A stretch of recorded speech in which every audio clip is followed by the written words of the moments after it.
آج 33 حفاظ کرام اپنا حفظ کی تکمیل کرنے کے بعد آج یہاں پر ان کی دستار بندی کی جائے گی، تو میں ان تمام ذمہ داروں کو مبارکباد پیش کرتا ہوں اور رسول اللہ صلی اللہ علیہ وسلم کی حدیث شریف یاد آتی ہے جس میں رسول اللہ صلی اللہ علیہ وسلم نے ارشاد فرمایا کہ قیامت کے دن اللہ سبحانہ و تعالیٰ تمام اولین اور آخرین کے سامنے حفاظ کرام کے ماں باپ کے سروں پر ایک ایسا تاج رکھے گا جس کی روشنی، جس کا نور سورج کی روشنی سے زیادہ ہوگا، اور ان تمام اولین اور آخرین کے سامنے اعلان ہوگا کہ یہ خوش قسمت وہ لوگ ہیں جنہوں نے اپنی اولاد کو حافظ قرآن بنایا تھا۔ تو میں ان کو مبارکباد دیتا ہوں، اور ایک بہترین طریقہ ہے کہ آج مجھے دیکھنے کا موقع ملا کہ حافظ قرآن کے ساتھ ان کے والد اور والدہ کو بھی زنانے میں بٹھایا گیا ہے، تو میں آپ تمام کو مبارکباد دیتا ہوں۔ اور اللہ سبحانہ و تعالیٰ نے قرآن کریم میں سورہ فاطر میں 19ویں آیات میں اللہ نے فرمایا، جس کا ترجمہ مفسرین اکرام نے کیا کہ جو بے شک وہ لوگ جو قرآن کی تلاوت کرتے ہیں، نماز کو قائم کرتے ہیں، اور جو دولت اللہ نے ان کو دی اس کو غریبوں میں دیتے ہیں، یا کھل کر دیتے ہیں یا چھپ کر دیتے ہیں، تو وہ اللہ سے تجارت کرتے ہیں اور اللہ ان کو کبھی نقصان اس میں نہیں ہونے دے گا، اور اللہ ان کو ہمیشہ اس میں نفع پہنچائے گا۔ میرے عزیز دوستوں اور بزرگوں، میں نے علماء کرام کی زبان سے سنا، ان کے پیروں کے پاس بیٹھ کر سنا کہ قرآن کریم ایک دستور حیات ہے، قرآن کریم اللہ کا ایک لازوال خزانہ ہے، قرآن کریم پر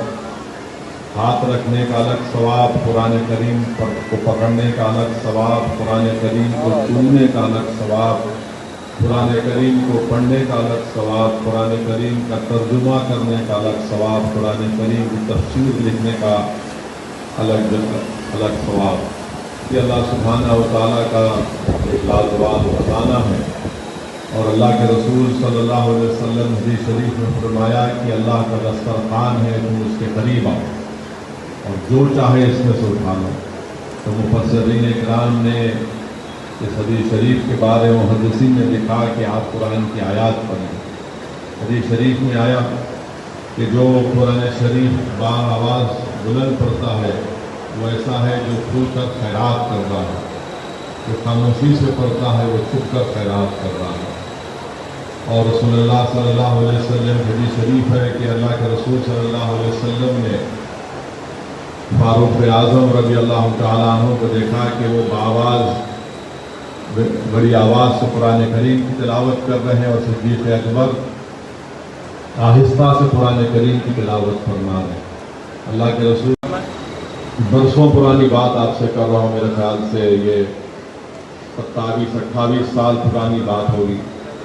اس وقت اسامہ بگتوں پر، آج وہ صاحب اس دنیا میں نہیں ہے، اللہ ان کی مغفرت کرے،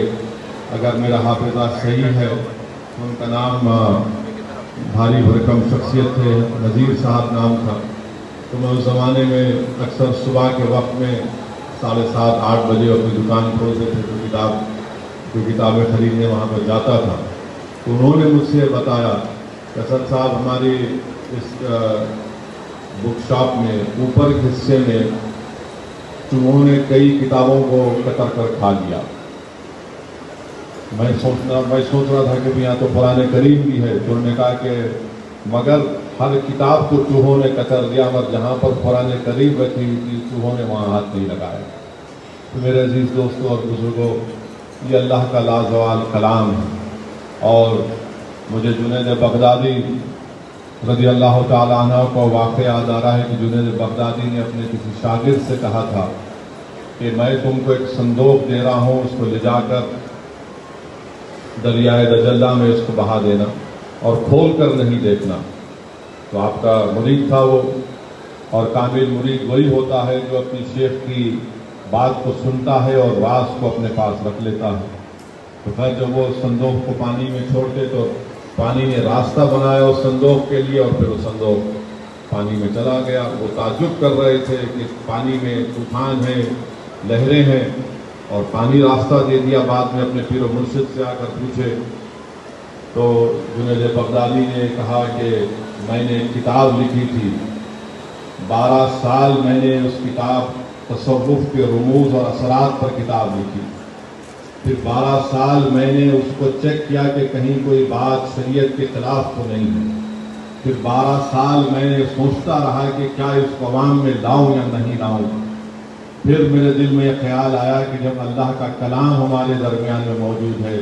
میری اس کتاب کی ضرورت نہیں ہے۔ یہ جنید بغدادی نے لکھا۔ تو الحمدللہ ہمارے درمیان میں 33 حفاظ کرام ہمارے درمیان میں ہے۔ اللہ سے میری دعا ہے کہ اللہ سبحانہ و تعالی مدرسے ہمونیہ اور مدرسے فاروقیہ میں اللہ اس کو آباد رکھے،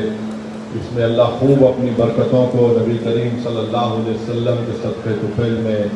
نازل فرمائے، اور جو یہاں کے علماء ہیں اللہ سبحانہ و تعالیٰ ان کی حفاظت فرمائے، اللہ سبحانہ و تعالیٰ ان کی خدمات کو قبول فرمائے۔ علم ایک لازوال چیز ہے، اور جیسا کہ شیر خدا حضرت علی نے فرمایا کہ علم مال سے بہتر ہے۔ شیر خدا نے فرمایا کہ علم مال سے بہتر ہے، مال کی حفاظت کرنا پڑتا، علم تمہاری حفاظت کرتی ہے۔ علم حاکم ہے اور مال محکوم بند ہے۔ تو یہ علماء کرام جو ہمارے انبیاء کے وارثین ہیں، اللہ سبحانہ و تعالیٰ ان کی حفاظت فرمائے۔ اور یہ آسان کام نہیں ہے کہ جس محنت اور جستجو کے ساتھ یہ علم کو حاصل کرتے ہیں اور پڑھاتے ہیں۔ مجھے یہاں پر امام احمد بن حنبل رحمۃ اللہ علیہ کے ایک شاگرد کا واقعہ یاد آ رہا ہے۔ ایک شیخ، ان کا نام شیخ بقی الدین ابن مخت۔ شیخ بقی الدین اندلس سے موجودہ اسپین سے نکل کر بغداد شریف کو جاتے ہیں۔ اب آپ اندازہ لگائیے کہ موجودہ اسپین سے اگر آج آپ پلین سے بغداد کو جاتے ہیں تو کم سے کم 7.5-8 گھنٹے کا پلین کا سفر ہوتا ہے۔ اس زمانے میں شیخ بقی الدین رحمۃ اللہ علیہ کشتی سے نکلے